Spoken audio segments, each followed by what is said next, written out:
ہے ہند میں انوکھا مرکز تحفظ دین، والصلاة والسلام على من لا نبي بعده، أما بعد.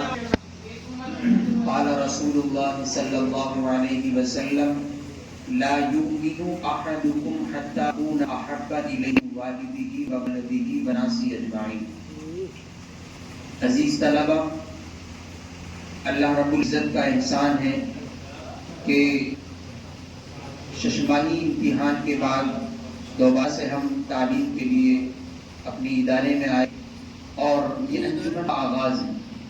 اس انجمن میں ابھی میں نے آپ کے سامنے رسول اللہ صلی اللہ علیہ وسلم کی ایک حدیث پڑھی ہے.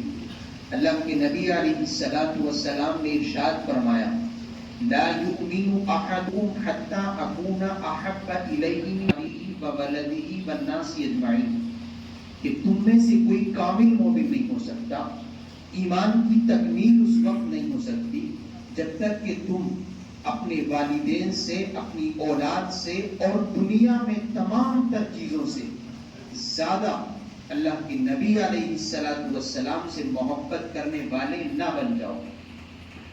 اور محبت اللہ کے نبی علیہ الصلوۃ والسلام سے کس طرح ہوگی کہ آپ صلی اللہ علیہ وسلم کی تمام تر طریقوں کے مطابق ہم اپنی زندگی کو ڈھال لیں. ہمارا کلچر اللہ کے نبی علیہ الصلوۃ والسلام کے کلچر کے مطابق ہونا چاہیے. ہم آپ صلی اللہ علیہ وسلم کی سنتوں پر اس طرح سے عمل کریں کہ جب میں نے سنا کہ پیر ذوالفقار صاحب، ان کی جو بیٹے کی بہو تھی وہ ایک مرتبہ کام میں لگ رہی تھی، ان کا بچہ یعنی پیر ذوالفقار صاحب کا پوتا رو رہا تھا. حضرت نے کہا مطالعے کے درمیان جب بچہ رویا تو مجھے یہ برداشت نہ ہوا اور میں اس کو اچھا فیل نہیں کرتا. میں نے کہا کہ یہ بچے کی ماں کہاں ہے، اس کو چھپاتی کیوں نہیں ہو، کیوں رو رہا ہے؟ جب دیکھا گیا تو وہ بچہ رو اس لیے رہا تھا کہ روزانہ اس کی ماں اس کو جوتا پہناتی تھی دائیں پیر میں.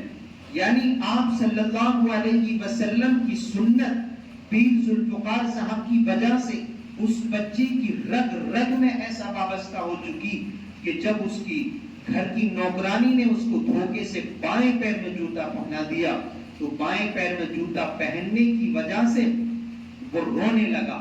آپ صلی اللہ علیہ وسلم کی سنتوں پر اگر ہم اس طرح سے عمل کریں گے تو ہمارے لیے کامیابی ہے. آج ہم ناکام کیوں ہیں؟ اس لیے کہ ہم نے آپ صلی اللہ علیہ وسلم کے طریقوں کو چھوڑ دیا. ہاں، ہم طریقوں کو بیان تو کرتے ہیں لیکن طریقوں پر عمل نہیں کرتے. اور مشکل نہیں ہے، بہت آسان ہے، بس تھوڑا متوجہ رہنا ضروری ہے. آپ صلی اللہ علیہ وسلم کے طریقے کو اتنے مشکل نہیں، ایک عالم کے لیے تو بہت آسان ہے.